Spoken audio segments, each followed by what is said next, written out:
Listen, man.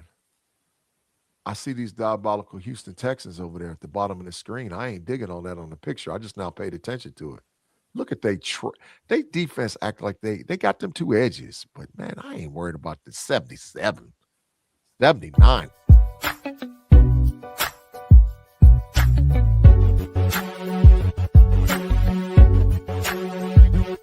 Let's go. Pittsburgh Steelers fans, thanks for joining us for another Wednesday night episode of the Pump Your Brakes podcast on the Steel Curtain Network and the Know It All's YouTube channel. We really appreciate you for tapping in here. We're here to talk about the Steelers. Not only are we here to talk about the Steelers, we're here to talk about playoffs. Don't talk about it. Playoffs. Yeah, we gonna talk about the playoffs. I'm here with the fellas, the Trip OG in the building, and my little fella, but better known as Big G in the building. Mm-hmm. Fellas, what's happening, man? What's going on, guys? I know you guys got to be hype about this playoff prep week. I'm beyond hype. Listen, I ain't came down yet. I ain't gonna lie to y'all. It's Wednesday, and it's Victory Wednesday. It went from Victory Monday to Victory Tuesday to Victory Wednesday. I ain't came down yet. I'm still there. I'm like, listen, man. Listen, I don't want to hear all this negativity and all whatever else. We did what we needed to do. Let's focus one game at a time and see what needs to happen. That's all I'm worried about, one at a time. And my team's in, and there's a gang of teams that's sitting there behind at the crib. That's all I care about. At the where? At the crib. On the what? On the couch. Matter of fact, they getting plane tickets to go to damn Jamaica and wherever the hell they go in the off season. Cancun when you lose. Cancun, they fishing trips and all that other diabolical mess. We ain't fishing. We playing football. So let's go. Hey man, I'm anxious to hear from the Trip, man. He wasn't here taking care of some family business on Monday night. I got to fill in for him with Daniel J on the Hangover podcast, but he's back. It's his spectacular return back to podcasting for the week. The Trip OG, Shannon White in the building, our veteran leader with his number 97 jersey on. Steelers is in his DNA. Shannon, what's up, man? Big fine, about G. to get the super fine. Where did I'm sitting there waiting, and I meant to hit that button. Where's the? I've been waiting since the game to make a couple of points. I talk about legacy all the time, and legacy games can be achieved. It don't have to be Super Bowl. It can be in a playoff type atmosphere, in these big moments. Yeah. And I give Mr. Hayward a lot of grief for being a great regular season player that needed to build on some legacy. You did. And he was a monster. Leading up to the game, different people were talking what kind of week he had in practice and how intense he was. And I fully expected him to have a big game, but he exceeded my expectations. Yeah. TJ didn't blow up the stat sheet, but he played fundamentally sound, and he played way more snaps than I thought he would. Coming back from surgery on a collapsed lung, and they needed him. They needed everybody to pull that game out, and I thought that was a step in his legacy. Yeah. I will say this: the players solidified some legacy. They won that game. Coaching did not. When you use all your timeouts and you got about 6 minutes to go in a game, and because of your lack of communication, I heard, well, it was a problem with the comms. Well, you alert the umpire, because if you don't have comms and it's down in the stadium for you, they have to turn theirs off. And you could get that straight without using up all your timeouts. They had already wasted one, and they wasted two in like 2-3 minutes apart. I think just to interject, I think all the timeouts was specifically on Aaron Rodgers and not coaching. And I got some insight about his helmet too, What actually happened, it wasn't the comms in the stadium. What actually happened is 2 wires came unattached from the first helmet. So when they called the timeout, and the equipment manager didn't have the thing ready to go for the second helmet because they didn't switch it over. That's what happened. So the first helmet, it came unattached. The second helmet, they didn't switch it from one comm to another, so he couldn't hear nothing in his helmet. That's why they both came. That's actually good news, because then you can't go to the up and say, hey, they got to turn nerves off and not waste timeouts. So that makes a little more sense. You still got to be able to communicate and get the play off faster than that. Knowing how it is, because he was doing that every time. He was trying to get up there with like 12 seconds on the clock, and then he was making his adjustments and getting him in the right read. He played a masterful game that way. Facts. That added to his legacy, because he didn't have one with the Steelers. So he does now. And again, a lot of guys stepped up. But think about it, guys. They was 4 massive blown coverages where they got exploited. Number 5. That falls back on coaching. There needs to be some changes. Now, whether it's going to be the head coach, we know the Ravens already did what they did. And I'm happy about it, because I can't stand John Harbaugh. So I don't give a crap where he goes, just as long as I don't have to see him whining twice a year.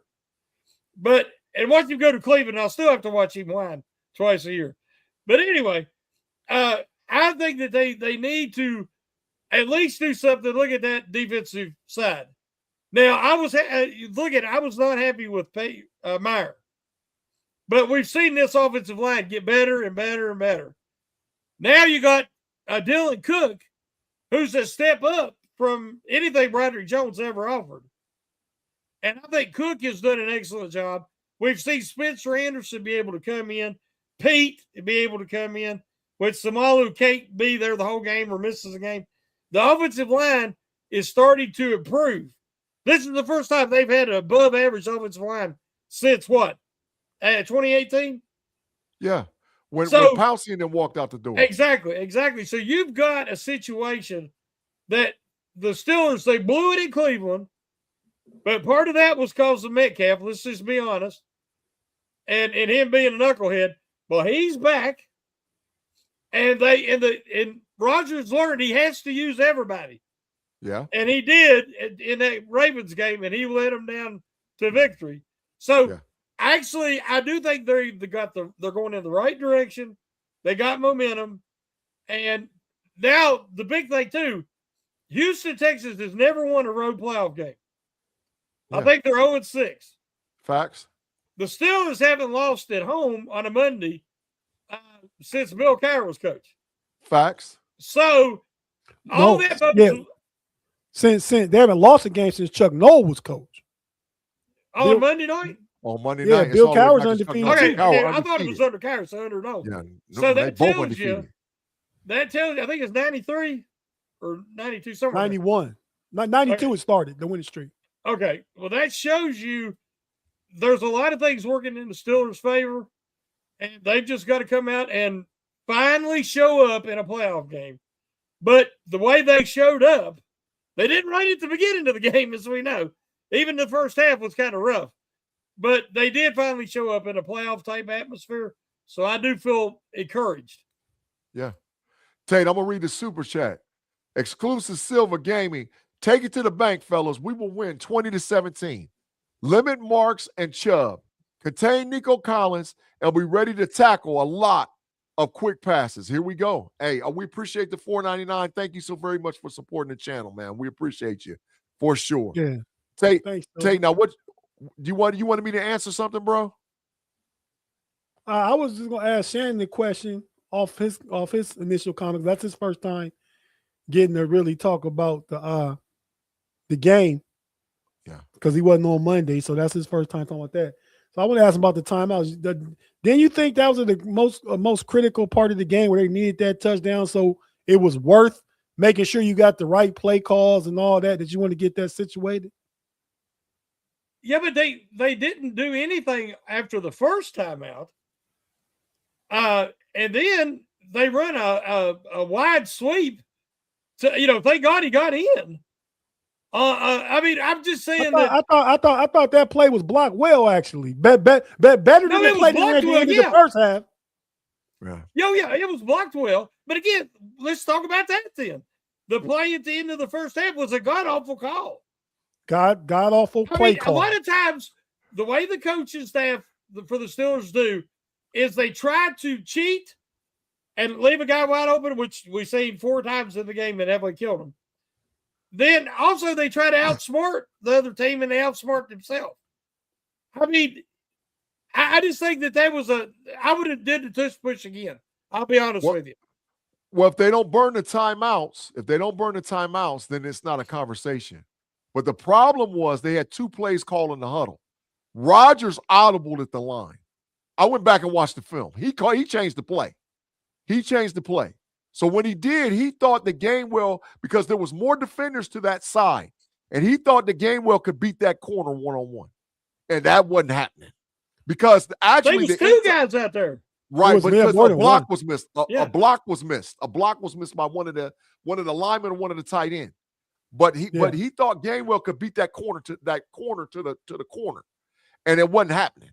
It wasn't happening. So the play should have been audible. The fact that the block was missed made Gainwell have to go wider than he probably wanted to. Facts. 1. 2, Facts. back to the timeouts, the first timeout that was burnt, that was all on Aaron Rodgers, no comms, no nothing. He came to the line. He was trying to catch him with 12 men on the field make him jump, and he waited down to the last second where he had to call a timeout on him. Yes. The last 2 was because of maybe not the comms, because the equipment malfunctioned on the Steelers side. So that play they ran that Gainwell scored on, that was 3rd down. So, and then I believe they burnt both timeouts during that possession, during that red zone possession, right? Yeah. So I felt like it was 4 down territory. So then it was critical enough that they were going to get the score. And the game was on the line then, and I feel like that was on Aaron. Aaron Rodgers didn't look to the sideline. They tell him to call timeout. Yeah. Mike Tomlin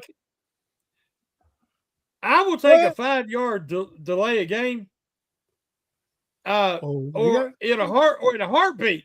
Then not give up all your timeouts. I mean, you cannot waste timeouts in the second half. First half, I ain't too concerned. Second half, you can't do that. I agree with that, but third and goal from the 3, you got to get this touchdown.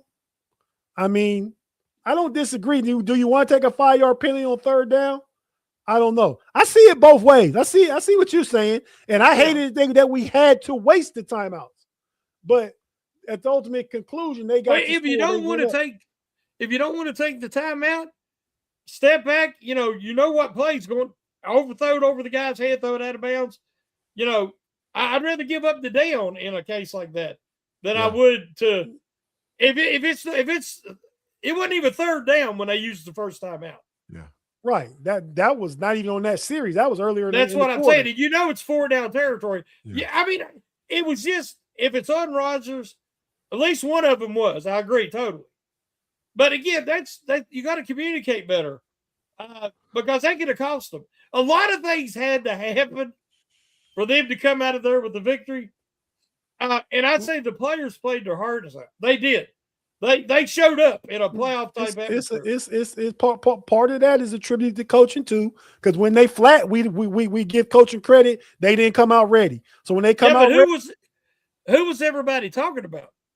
They was talking about Cam Hayward and Saturday night, and then Saturday night, and then again on Sunday, him getting in front of everybody. But if any 2 people in the organization are linked together closely, is Cam Hayward and Mike Tomlin.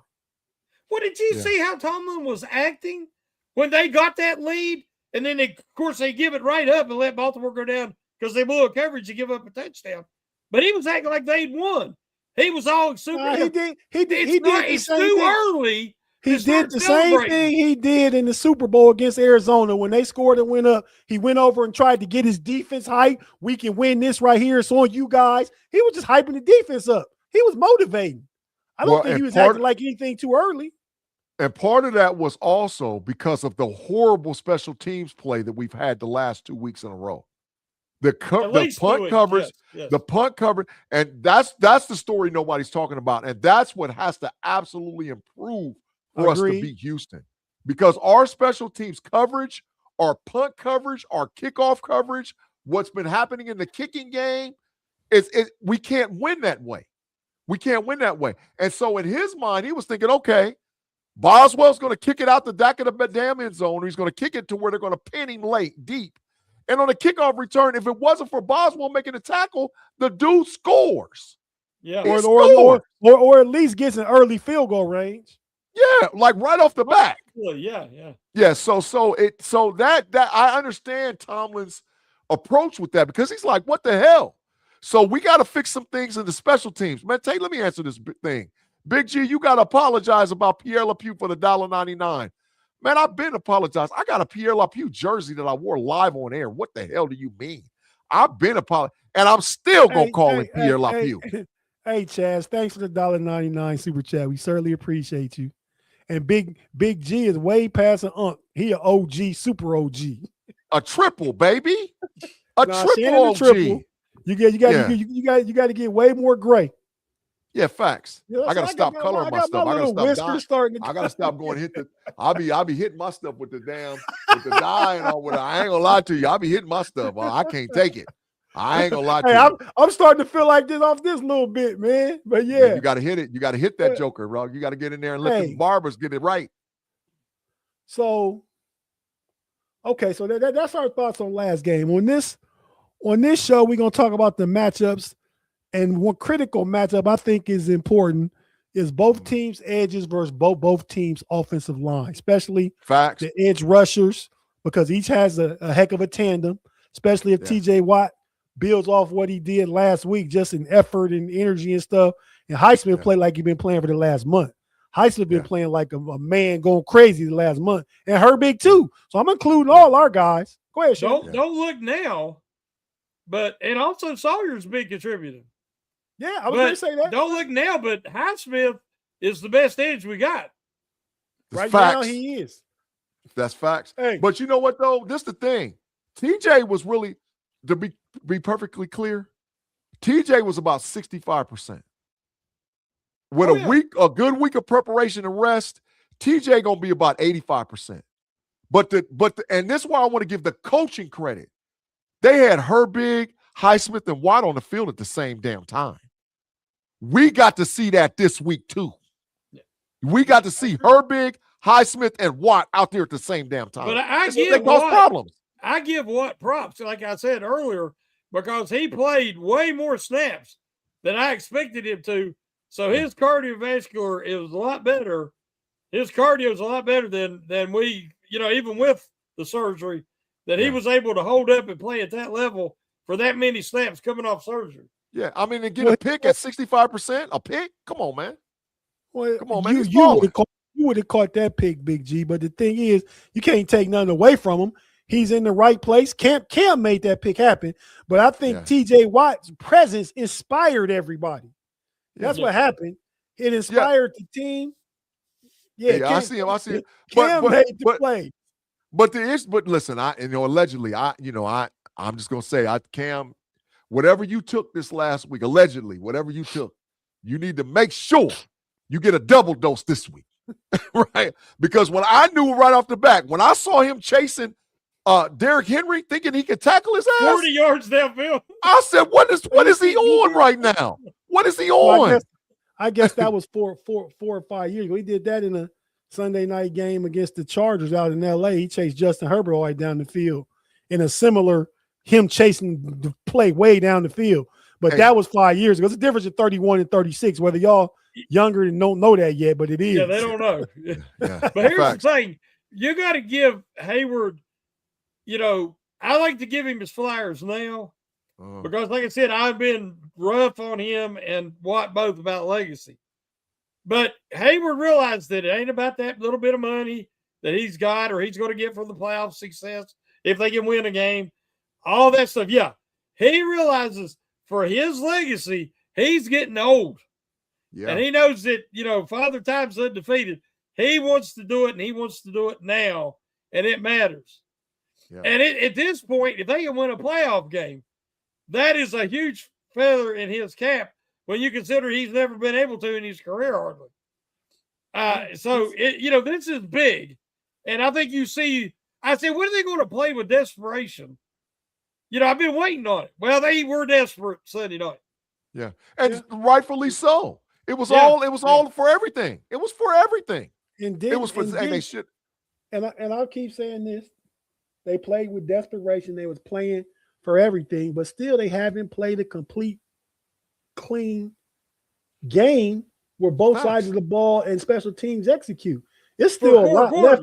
Yeah, for 4 quarters. Yeah. Still a lot left in that tank. With that being said, we're going to take a quick break. We're going to talk about what I talked about real quick. Quarterback play. Is this the best quarterback play we've had since – before I take the break, I want to get this out of the way. But just the best quarterback play we've had since probably Big Ben in 2018?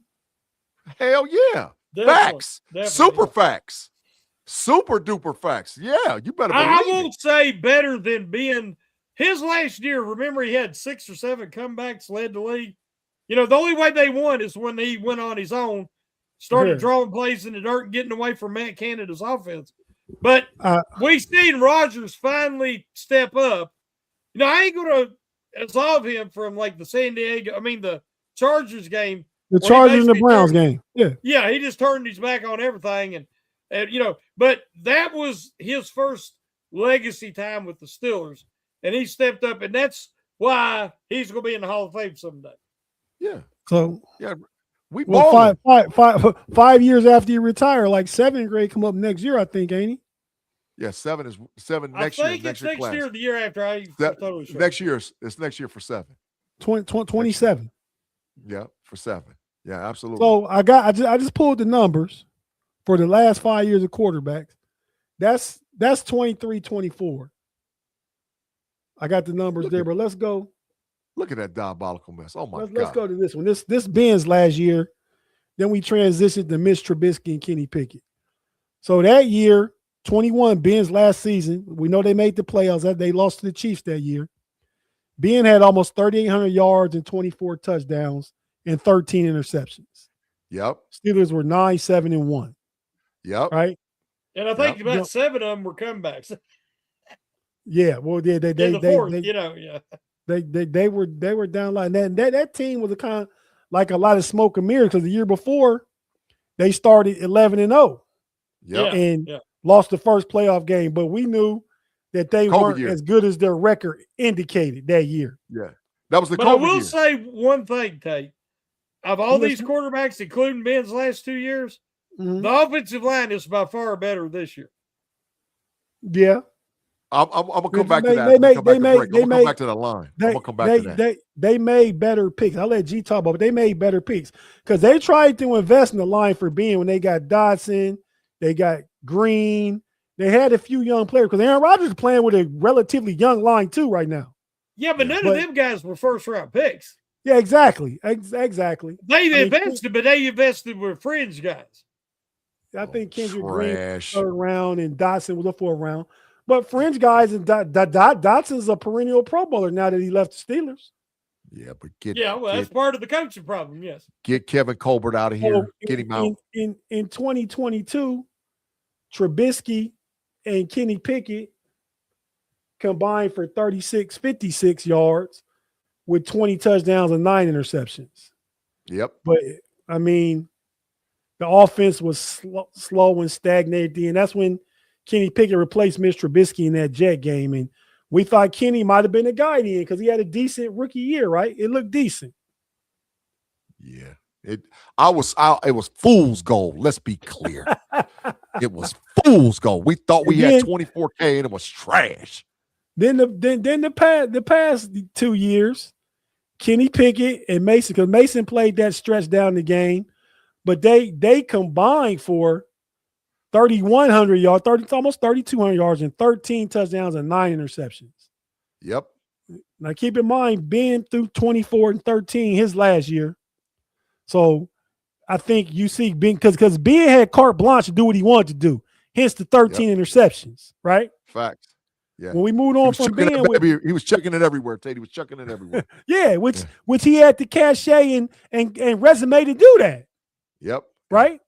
So Yep. then we transition to the year after being Trubisky and Kenny Pickett, and so that's when the middle of the field start being eliminated because of the quarterback not being a savvy veteran, and we got to protect. We got to try and win a certain way. It's a lava pit. Last year was Russell Wilson and Justin Fields.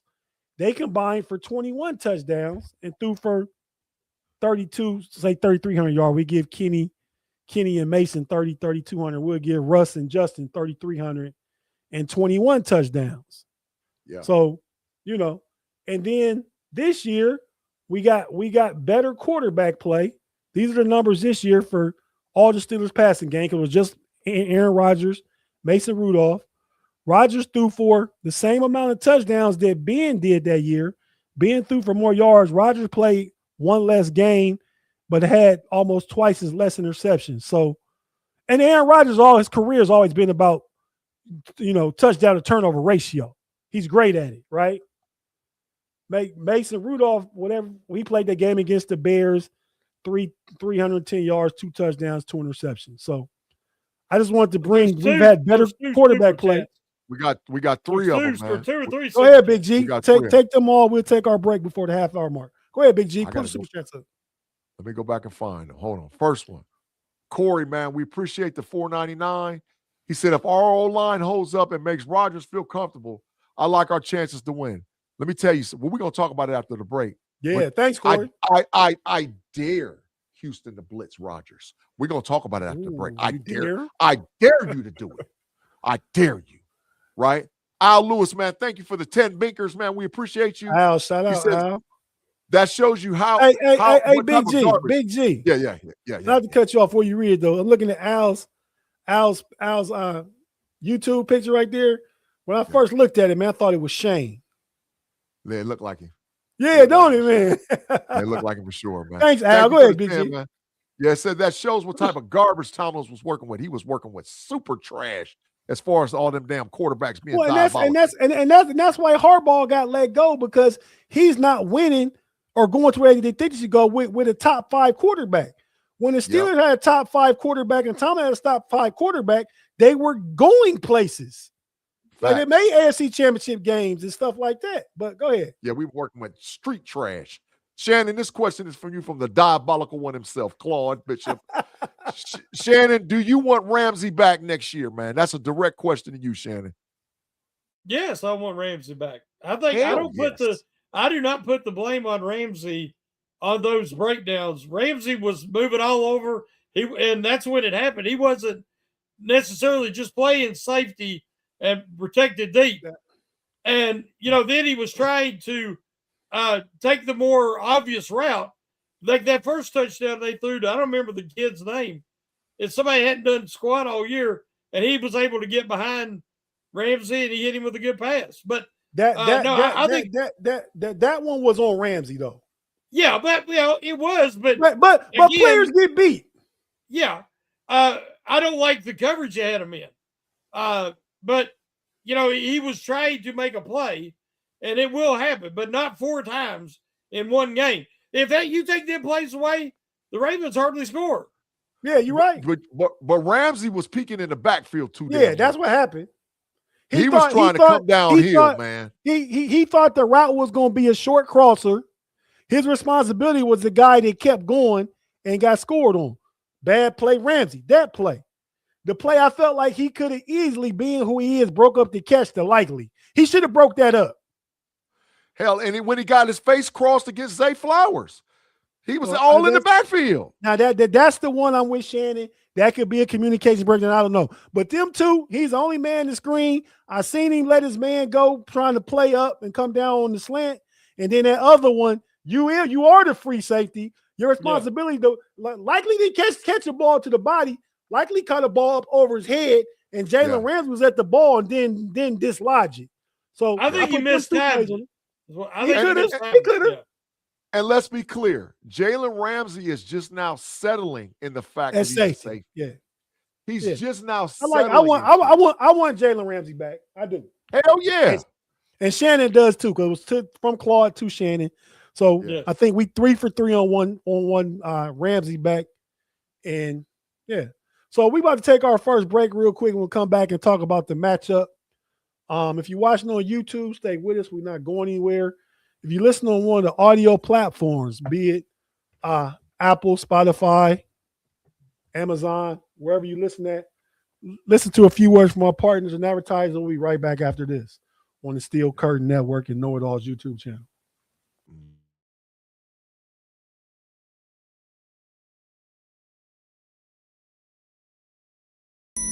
They're here.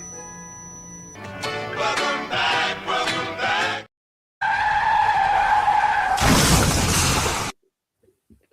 And we're back on the Pump Your Brakes podcast on the Steel Curtain Network and Know It All's YouTube channel. I'm here with the usual suspects. Get the algorithms up, man. We got to get Shannon doing his raise the roof dance, don't we, Big G? Yep, let's go, Shannon. Do what you got to do, dog. Raising that roof. Yep, there you go, Shannon. There you go. With the cam on though. Yeah. With the the cocaine cam on. The cocaine. But- The Coquina Cam, Colombian Cam. Colombian Cam. I love him. I love him, man. Love him. But yeah, man. So big game this week. Wild card game. Steelers' first home game with fans in the building since the loss that started it all. To start this streak we've been on. So hard to believe the only other home game in the playoffs of the 6 was the game against the Browns, where no fans were in because that was during the pandemic. Yep. We lost to the Browns, but we kind of beat ourselves that game. We beat ourselves most of the games. I mean, yeah, we've been getting smashed in the playoffs. I don't think we get smashed this week. I mean, No, we're gonna make our picks later. I may pick us to win. I'm gonna let y'all guess what you think I'm gonna say. But ain't no guess. What the hell are you talking about? The bag's sitting there right next to you on the damn ground. What is you talking about? you're probably right, Big G. I do got Yeah. Come on, man. What is we talking about? But You no, know. man. So I think a key matchup to the game is like we mentioned it already. We said we was going to talk about the edges for both teams versus the tackles for both teams. Hence the trenches, right? Trenches on both sides of the ball. Yep. So, Big G, you pick which matchup you want to talk about. You know, the Steelers D versus the Texans O line, or vice versa. Because Shannon will talk about the other one. I want the Steelers O-line versus their defense. That's the one Okay. I want. Break it down for us. Well, what are your thoughts on that matchup? First of all, let me be perfectly clear. Perfectly clear. And I want to say it all day and night. Houston plays a traditional 3-4 defense where they send 5 more than 60% of the snaps. They got 3 down guys, 2 edges. They send Will Anderson and Hunter 24/7. That's what they do. They have a blitz rate somewhere between 24 and 27% as far as their blitz rate packages during the season, regular season. The one thing you don't want to do when an offensive line is improving, Fautano is a tactician. Zach Frazier's coming to his own. Mason McCormick is playing good. Ciamalo is a wide-old veteran. And you got Dylan Cook that's going to be a starter for the Steelers, right? Blitz Aaron Rodgers if you want to. Because you're sending 5 and you might send 6. That leaves 5 on the back end. So their strategy is Stingley got DK one-on-one. Everybody else do what you do. Aaron Rodgers going to light their ass up like a Christmas tree.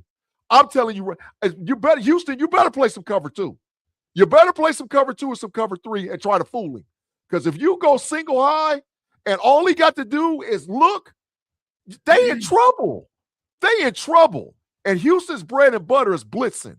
And I think that the Steelers' offensive line can hold up long enough to keep them off of them. Most of the time, if you look the last 4, 5, 6 games, Rodgers walks into his own sacks. They ain't giving up nothing since Cook came in there. They ain't giving up nothing. So the Steelers' offensive line, we got them. We got them, bro. Trust me, we got them. I think Cook going to get help, though. I think they're going to try and start out trusting Fautano to handle one of them. Yeah, but you got to chip. But if you chip and you a single high, guess what's open? The middle of the damn field. Crossing routes. I think seam routes. Cook will get Anderson, right? Yeah, I think that's how it'll work. Yeah. yeah. Cook. Well, they flip flop. Anderson and Hunter go back and forth. Oh, I didn't know But that. see, Yeah. but we still got big package now. Don't get it twisted. Yeah. And also, last thing I want to say about that too, and then Shannon, you go. Run the ball straight at them. Run it straight at them in between the tackles. Run it straight at them. And don't give up on the running game. Run the damn ball. Run it in between the tackles and run it straight at them. They gonna quit. They gonna quit because, dog, I'm telling you, they ain't ready for that. They're not ready for that. They're built off of splash plays, finesse plays, sort of like how we're built off of. But they ain't got the pieces like how we got. They ain't got all the pieces like how we got. They're a good team. They got two great edges and two good corners. Yeah. Now the linebackers, man, they all right. You know what I mean? Alshear and the other guy in the middle and their safeties. So and their tackles, like one of their main defensive tackles got hurt this year, and they picked up somebody. I mean, I think they can be vulnerable up the middle, be it by the pass to seam routes to the tight ends and Thielen, and in the run game, the Steelers want to try and pound Jalen Warren to the inside of the run game. But so I agree. Shannon, on the other side of the ball, and then we'll go back and forth.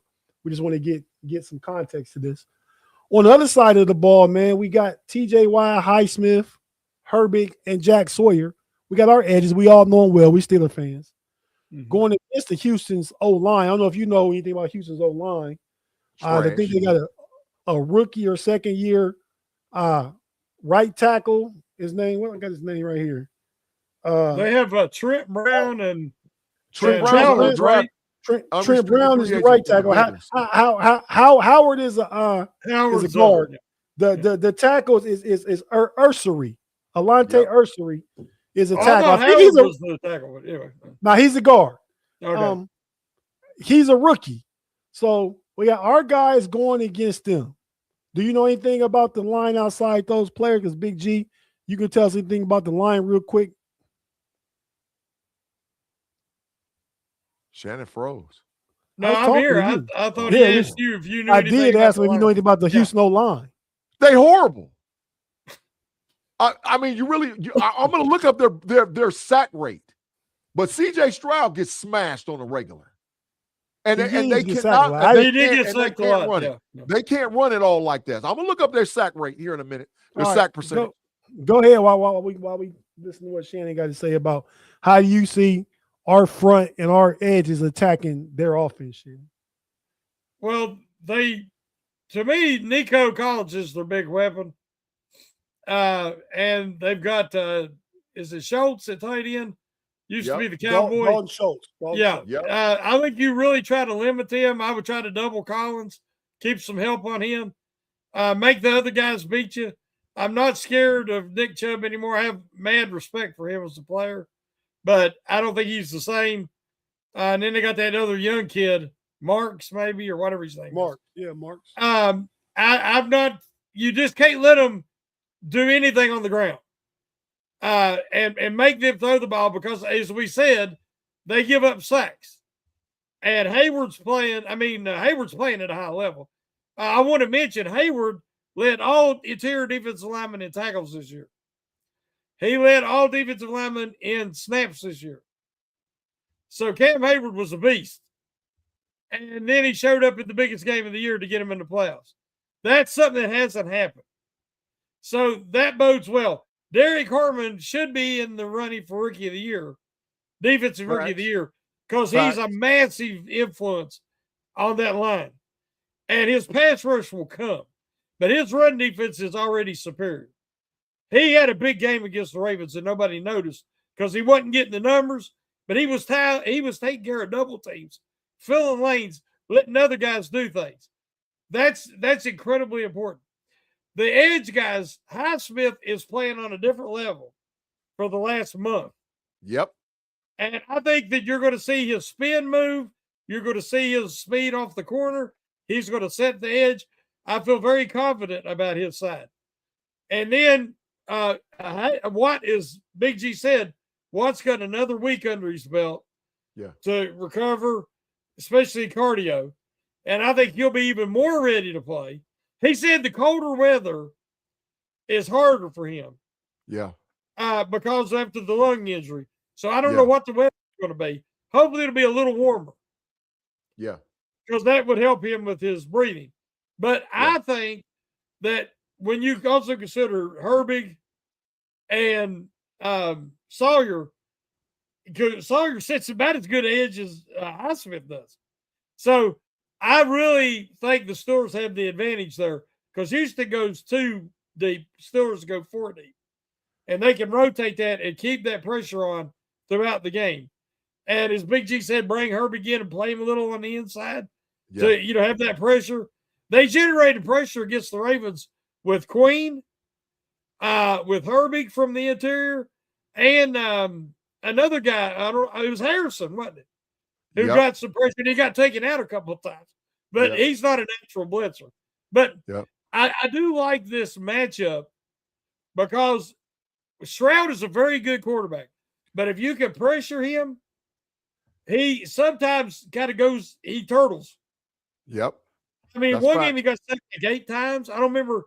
It was somebody who was getting a ton of pressure. It might have been the Colts. I can't remember. But he took a ton of sacks that game. And I think if the Steelers can get on him early and mess with his confidence, they have a really good chance of being in this game and maybe winning it. Tate, Corey Brown, Shannon, $4.99. Houston runs a lot of bootlegs to help their offensive line. We appreciate you, Corey. I looked the stats up, bro. The Houston Texans ranked 22nd overall with rushing the football. Rushing yards per game, 22nd. Rushing attempts per game, 13th. Rushing play percentage, 17th. Rushing first down percentage, 27th, which means they got to throw it to get a first down. But this the one that's diabolical. Rushing touchdowns, last in the NFL. Last in the NFL. They ain't running the ball. They trying to go 11 personnel and spread us out and beat us. We cannot be in that damn diabolical 3-4 drop damn cover 3 defense. Get it out of here. Get it out of here. I think that goes to the comment Corey just had. Thanks, Corey, about the bootleg. So when they do bootleg, they doing it to pass and not to run. So, I'm not, like Shannon alluded to earlier, I'm not as worried about Nick Chubb. Marks is solid, but neither one of them guys are game breaking anymore for Nick Chubb. No. Like, we played Derrick Henry, we played A-Chain, we played Jonathan Taylor, we played Josh Jacobs. We've played way better backs. I'd even say the kid. Don't forget about Cribbs, Detroit. Oh yeah, not Cribbs is not his name. Gibbs. Yeah, we punished him.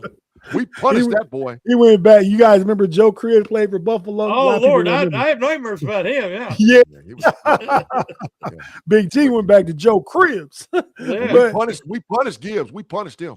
Yeah, they got 15 yards collectively, and that's what Sonic and whatever their names is. Knuckles, Sonic. But and they honestly need to on passing plays or just the regular. They need to kind of treat C.J. Stroud like Lamar Jackson, because part of the running game is him getting out of the pocket and him getting past the line and picking up yardage.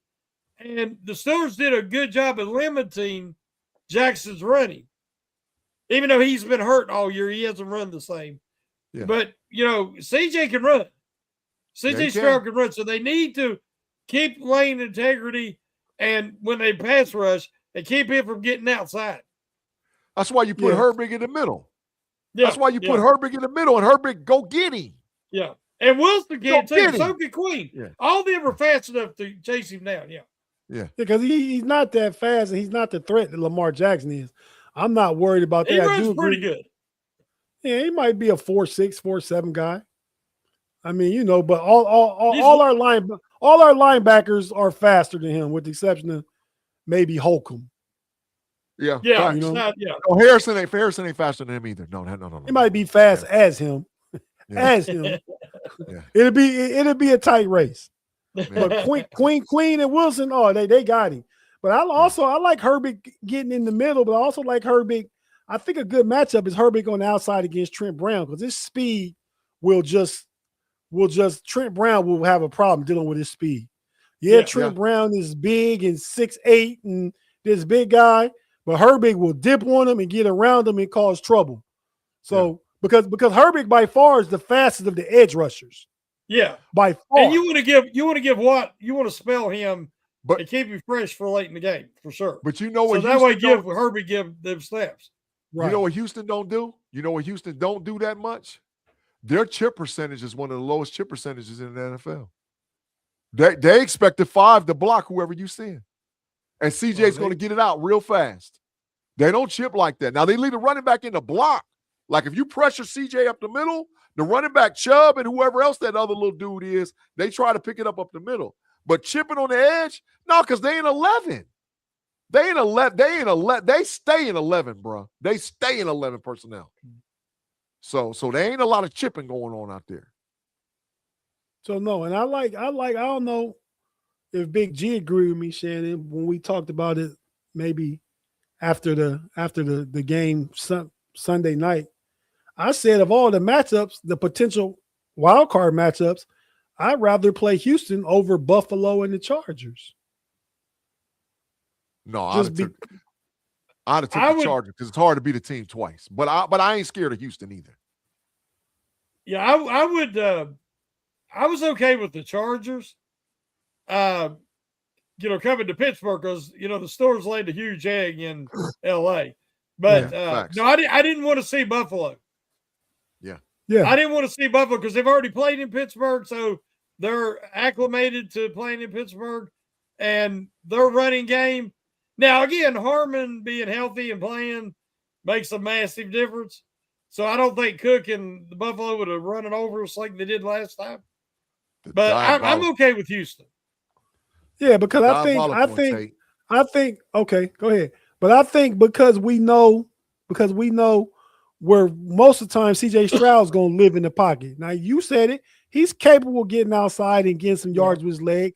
But we know Herbert will take that joker 30, 40 yards on you, and so will Josh Allen. And I think that helps those teams run games because of the threat of the quarterback. It's way less of a threat with CJ Stroud in the quarterback run game, which will prevent – and then they have the least talent of the backfield too. So you're getting a least running quarterback and least talented running backs to go against.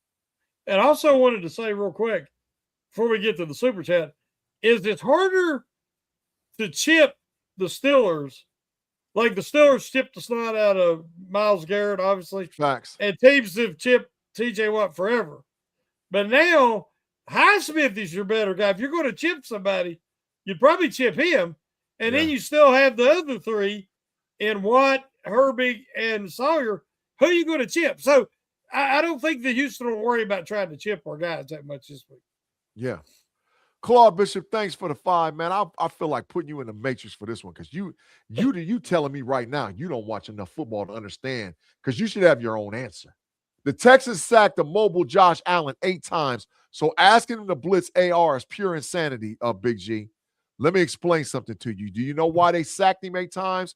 Because Josh Allen holds onto the ball longer than any quarterback in the NFL outside of Patrick Mahomes. That game, Big G, and you can finish. I saw Josh Allen on 2 plays and 2 of them sacks. He ran back 20 yards. 20 yards, he running back trying to get away.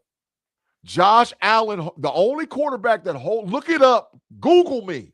The only quarterback that holds the ball longer than Josh Allen is my homeboy. Josh will hold it forever because he feels like you can't put him on the ground. Josh Allen got a lot of Big Ben in him. You feels like you can't tackle him, bro. He's just too dang big. So he'll run around, push people off of him, all whatever else. Aaron Rodgers ain't doing that. Aaron Rodgers 1001, 1002. The ball gone, dog. The ball gone. And Josh Allen Houston is one of his worst matchups because their edge guys and their linebackers can run him down. Yeah. So for a guy who likes to extend plays and make big plays, as you say, a la Big Ben, that's a terrible matchup for Josh Allen. So I think Buffalo don't want to face Houston. Yeah. Rodgers is going to sit in that pocket. Now, Dan, I want y'all to think about this too. In the last 5-6 games of the season, the only time Rodgers got sacked is when he held the ball too damn long. No, they ain't giving up sacks, bruh. They're not giving them up. Rodgers runs into a lot of his sacks. He holds the ball too damn long. That's why he gets sacked. You know, Clyde's my boy, but I got to disagree. He says they were scared of Myles Garrett, and the Texans have 2 of them. They are not Myles Garrett. Facts. Anderson and Hunter gets their sacks by pure speed. They can fly, but they're way smaller and nowhere near as strong as Garrett. See, they knew that Cook couldn't block Garrett consistently one-on-one, and eventually he's going to give up a sack or 2. And we know that they were so concerned about the sack record, which he got anyway, that they killed themselves. But no, I wouldn't put Hunter and Anderson on Garrett's level. Well, two things with that. Garrett had 23 sacks by himself. Anderson and Hunter got 27 combined. So that lets you know a lot right there. Going back to the Browns game, and Tomlin said in his presser yesterday, they didn't do anything different with that than they did when they won. He had 0 sacks the first game they won. They scored points. And like that's kind of where I was at. You always try and neutralize Myles Garrett.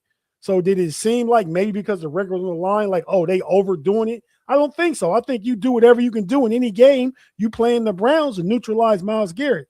But Claude, that game with 8 sacks was in Houston. They were at home. They're going to Pittsburgh now. Josh Allen was holding the ball like Big-G and Shannon said, thinking he can make plays. Aaron Rodgers, no, he can't do that. Aaron Rodgers is going to get it off. And if you blitzing him, if you shooting somebody up the gap in the middle and bringing them edges, like that play where he hit Fryer move down the middle where he hit Thielen, you're gonna see some seam routes and some crossers. That play in Dublin against Minnesota, they brought the house. That's when he DK on that slant. Yeah. To the house. And he got his boy back. And Skillet hands acting like he can catch the damn football. Skillet out there acting like he can catch the football. He got his boy DK back. Yeah, they looking good from a weapon standpoint when you include DK, but that pass Skillet hands caught it. That ball caught him. That's okay. He was bobbing. That's okay. That's okay. That's okay. And hit Thielen on a seam route. Calvin Austin. I'm trust me right now. 2 things I'm going to tell you. Calvin Austin is going to hit one of them DBs on a double move. Just like how he hit Baltimore one, he going to hit one of them DBs with a double move. And Ben Skoranek is going to make a big play this game. Book it. Ben Skoranek going to make a big catch. You can book that.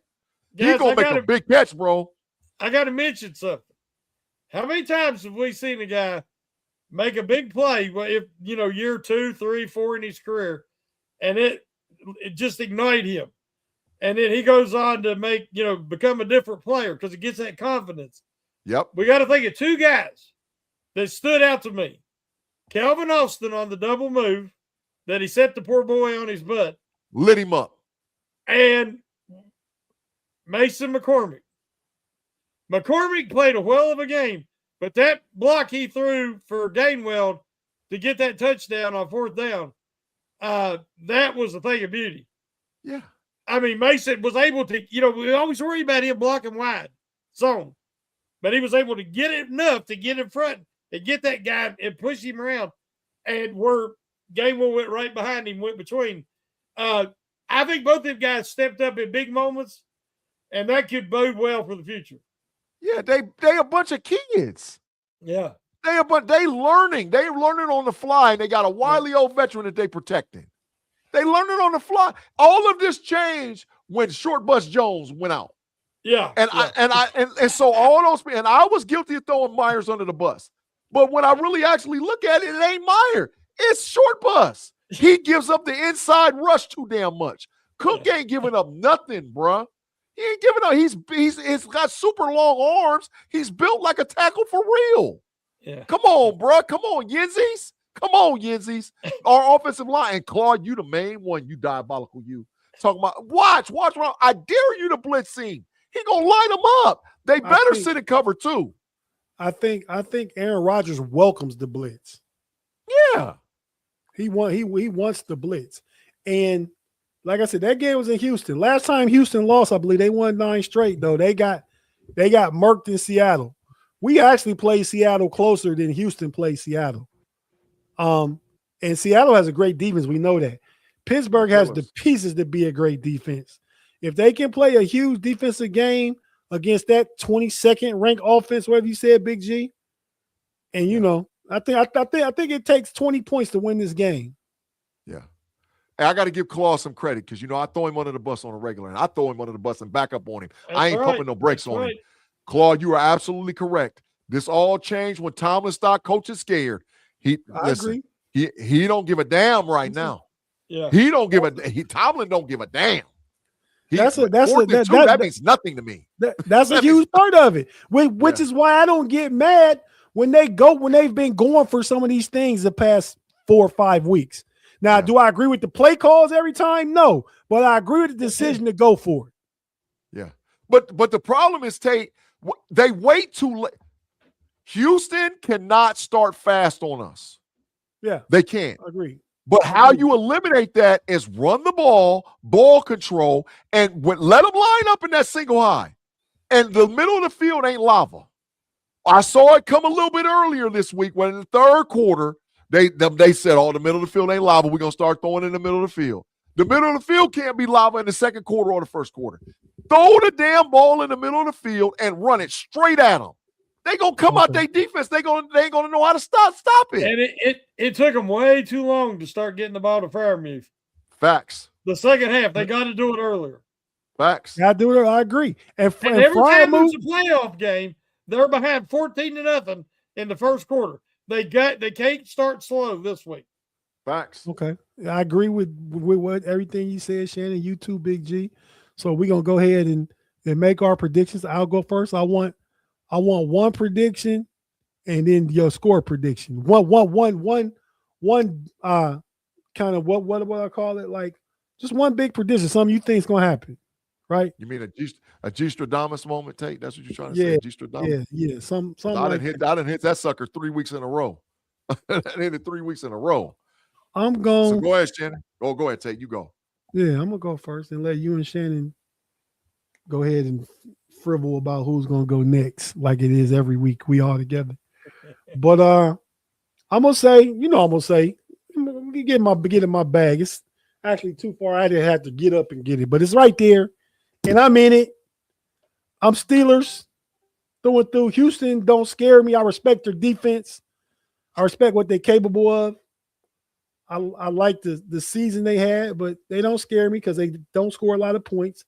You take Nico Collins away, put pressure on C.J. Stroud, you're looking good. And offensively, I trust Aaron Rodgers to make the play calls at the line of scrimmage to make the adjustments need based off what he sees. If you listen to Calvin Austin, you listen to Gainwell, you listen to Freiermuth talk about Aaron Rodgers, the headspace he keeps these guys in, the belief he instills in these guys. I think Pittsburgh's going to take this game, and I said it's going to take 20 to win. I'm going to say the Steelers win 24-14 at home on Monday night. I mean, it works out perfect, right? They just started Monday night playoff games about 4 or 5 years ago. For the Steelers' first home game since before they started it, playoff game, to be back at home on a Monday night where we hadn't lost since 1991. 23-3 on Monday nights under Mike Tomlin, undefeated since Bill Cowher took over at home on Monday nights. I think that's a key contributor to the game, playing at home on Monday night. I like the Steelers. I said 24-14, and my big prediction, because of the edges from Houston and the pressure they want to apply, you're going to see not one, but you're going to see 2 screen passes, one to Gainwell, at least one to Gainwell, one to Warren for at least 20 yards each. Oh, I like it. Shannon, on you, dog. See how you do that, Shannon? That's fine. I think that I'm expecting DK Metcalf. It's been torture for him from what his teammates were saying. He wanted to come and celebrate with the team after the game, and he couldn't get there in time. Yeah. I think we're going to see a focused, highly motivated DK. Oh. And I don't care. I know Stingley's a heck of a player, and they got some. I don't think it matters. That dude is a freak. And when he wants to catch, when he's focused and he catches the ball, he can just, everybody's a huge mismatch going up against DK.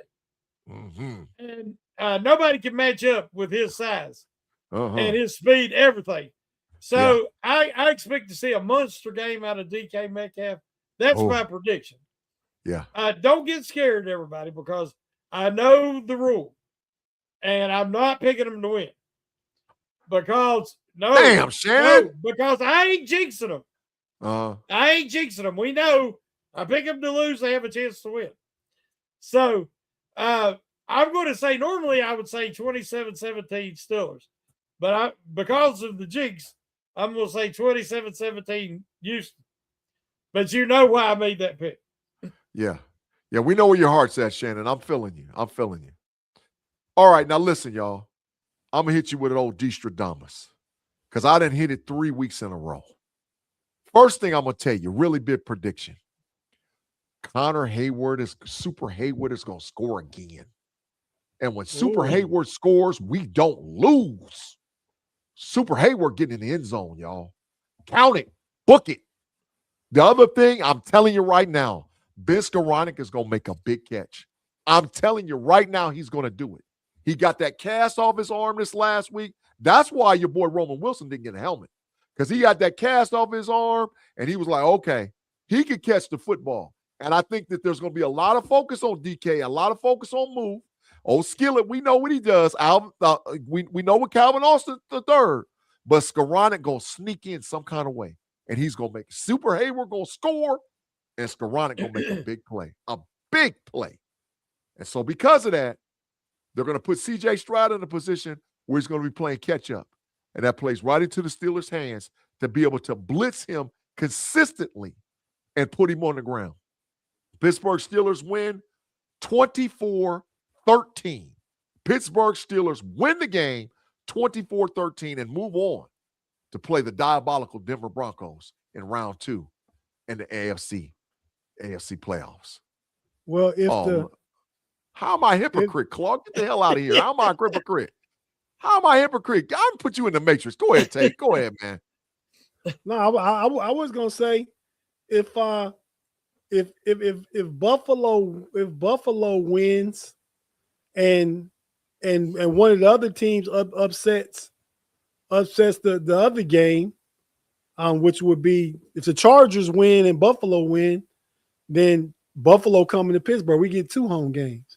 Would you rather play Buffalo at home or Denver on the road?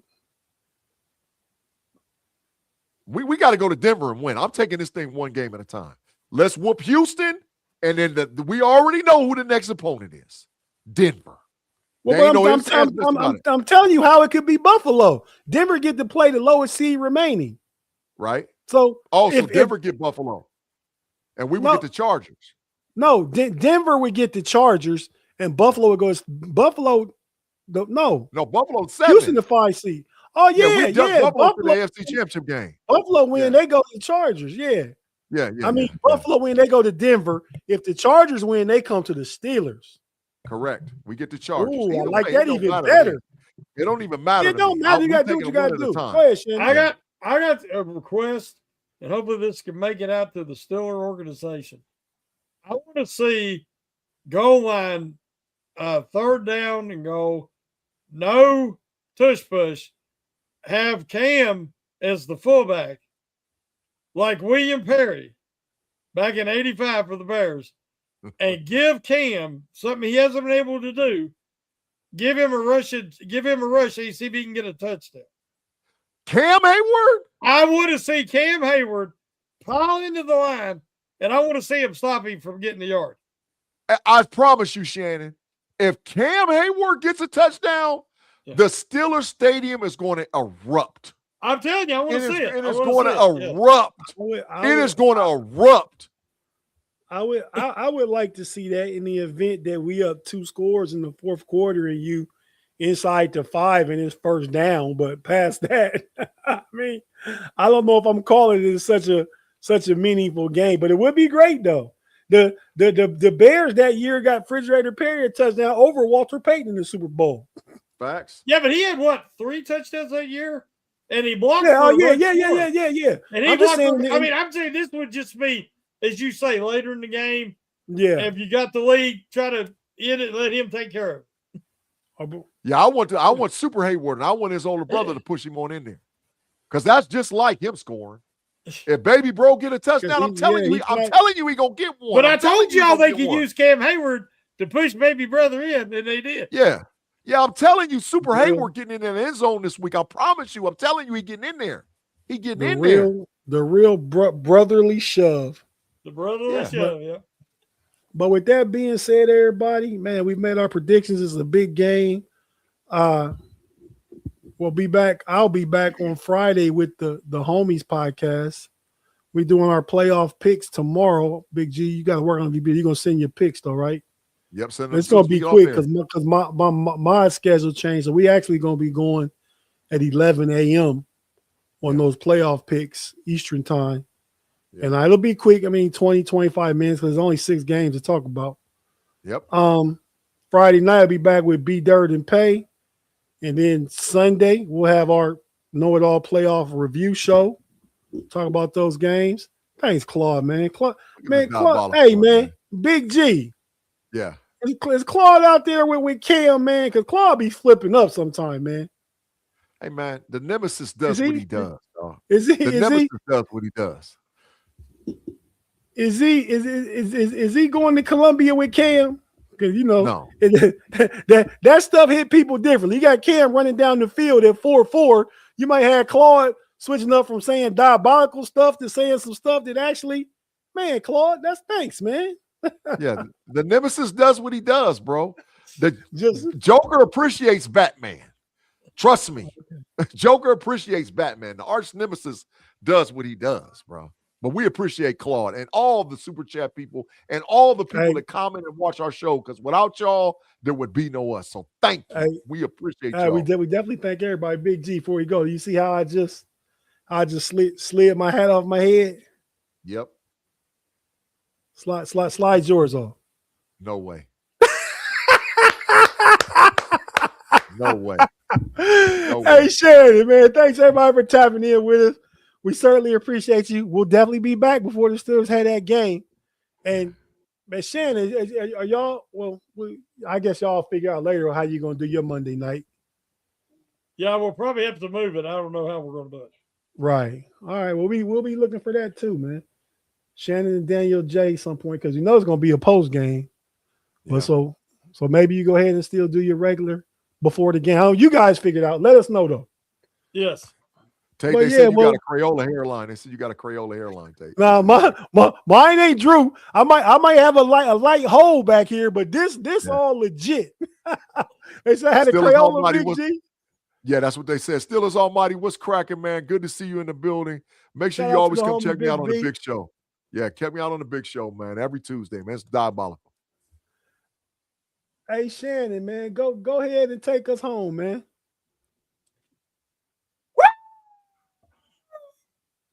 Mamba out. Y'all come back now. Here